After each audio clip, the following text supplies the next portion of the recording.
জিবরাইল আমিন বললেন, আল্লাহ তাআলার সিদ্ধান্ত হলো উনি হলেন আপনাদের সবার মধ্যে শ্রেষ্ঠ।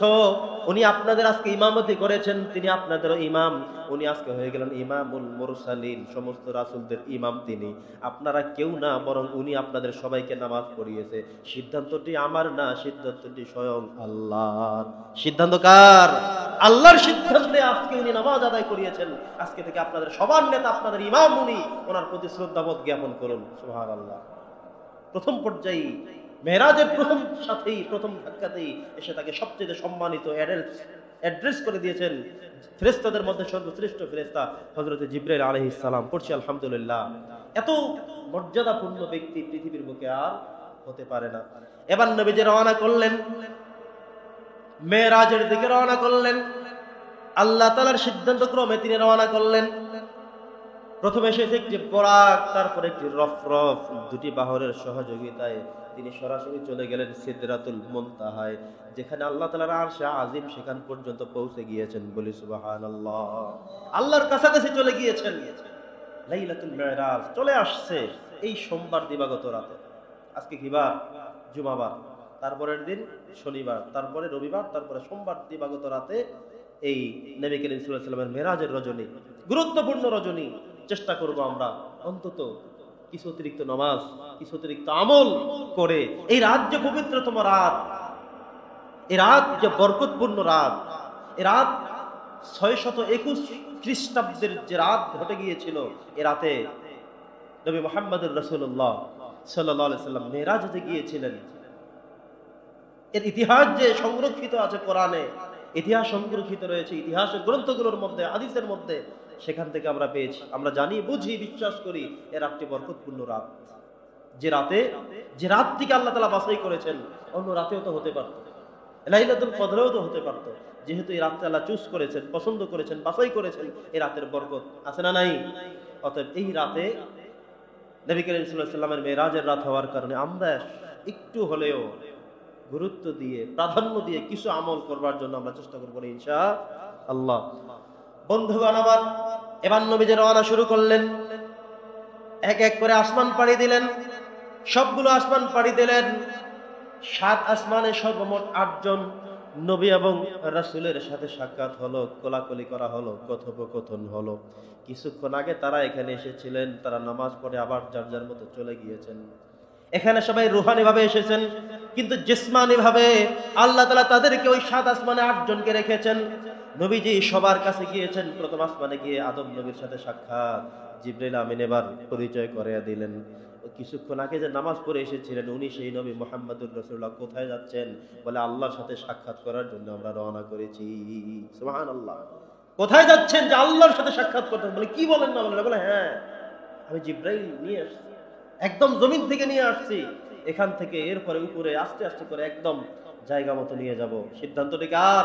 আল্লাহর সিদ্ধান্ত। হিংসা করে, টেনশন করে লাভ নাই। আপনাদের সৌভাগ্যে জুটে নাই, ওনার জন্য জুটেছে। উনি স্বয়ং আল্লাহ তাআলার মেহমান। আল্লাহ তাআলা আমাকে পাঠিয়েছেন, আমি নিয়ে যাচ্ছি। অতএব এখানে টেনশন করার, হিংসা করার, বিদ্বেষ করার কোনো কারণ, কোনো প্রয়োজন নাই। সুবহানাল্লাহ পড়েন। বন্ধুগণ আমার, এবার নবীজিকে নিয়ে যাওয়া হলো 7 আসমানে পর্যায়ক্রমে। চতুর্থ আসমানে হযরত ঈসা আলাইহিস সালাম সাথে ইয়াহইয়া আলাইহিস সালাম, দুজন নবী একসাথে একই আসমানে রয়েছেন। সপ্তম আসমানে রয়েছেন হযরত ইব্রাহিম আলাইহিস সালাম। সবার সাথে কথা হলো, সৌজন্য সাক্ষাৎ হলো, মুসাফা হলো, দোয়া হলো। হযরত ঈসা আলাইহিস সালাম এই নবীর উম্মাহ হওয়ার জন্যই তিনি দোয়া করেছিলেন, আল্লাহর কাছে বলেছেন, হে আল্লাহ, আমাকে তুমি ইনজিল কিতাব দিয়েছো, রাসূল বানিয়েছো, সম্মানিত করেছো, তবুও আমার ইনজিল কিতাবের মধ্যে আমি এমন একজন রাসূলের কথা দেখতে পেয়েছি, এমন একজন রাসূলের কথা আমি বুঝতে সক্ষম হয়েছি, যিনি আমারও 1000 বছর পরে আসবেন, যার নাম হবে মুহাম্মদুর রাসূলুল্লাহ, যিনি আমরা যারা নবী ছিলাম আমাদের সবার থেকেও সেরা নবী, শ্রেষ্ঠ নবী। ওগো আল্লাহ, তুমি আমার এই দোয়া কবুল করো। আমাকে যে নবুয়ত এবং রিসালাতের দায়িত্ব দিয়েছো আমি সব পূর্ণ করব, তবুও তারপরে হলেও আমাকে মুহাম্মদুর রাসূলুল্লাহ আর তুমি উম্মত হিসেবে কবুল করে নাও। আল্লাহ কবুল করে নিয়েছে। আর আমরা আমাদের জন্য কেউ দোয়া করেনি, আপনি নিজেও দোয়া করেননি, নিজে জানেনও না যে আপনি তার উম্মত হয়েছেন। আপনার বাবাও দোয়া করেনি, মাও করেনি, আদম নবী বলেনি যে এই লোকগুলোকে নবী মুহাম্মদের উম্মত করে বানান, সেটাও বলা হয়নি। কিন্তু আল্লাহ তাআলা অত্যন্ত খাস করে রহমত দিয়ে, মায়া করে, দয়া করে আমাদেরকে যে তার উম্মত বানিয়েছেন, আমরা খুশি না বেজার? সবাই খুশি? সবাই তো বলে না, পড়ছি আলহামদুলিল্লাহ। বন্ধুগণ আমার, তো নবীজিকে আস্তে আস্তে করে আরো উপরের দিকে উঠে নিয়ে যাওয়া হচ্ছে। ঈসা আলাইহিস সালাম যখন দেখলেন, তিনি বুঝলেন যে এই সেই নবী যার উম্মত হওয়ার জন্য আমি দোয়া করেছি, আল্লাহ কবুল করেছে। ঈসা নবী বললেন যে আমি আসবো আপনার উম্মত হওয়ার জন্য, পৃথিবীতে আবার যাব। ইয়া রাসূলুল্লাহ, আপনার কদমে আমি সালাম। আপনার উম্মাহ হওয়ার জন্য আমি আল্লাহর কাছে দোয়া করেছি, কেঁদেছি অজস্র দিন, আল্লাহ কবুলও করেছেন। আমি যাব আবার আপনার উম্মত হতে, আপনার দিনের বাকি কাজগুলো বাস্তবায়ন করার জন্যই আমি আবারও পৃথিবীতে যাব। সুবহানাল্লাহ।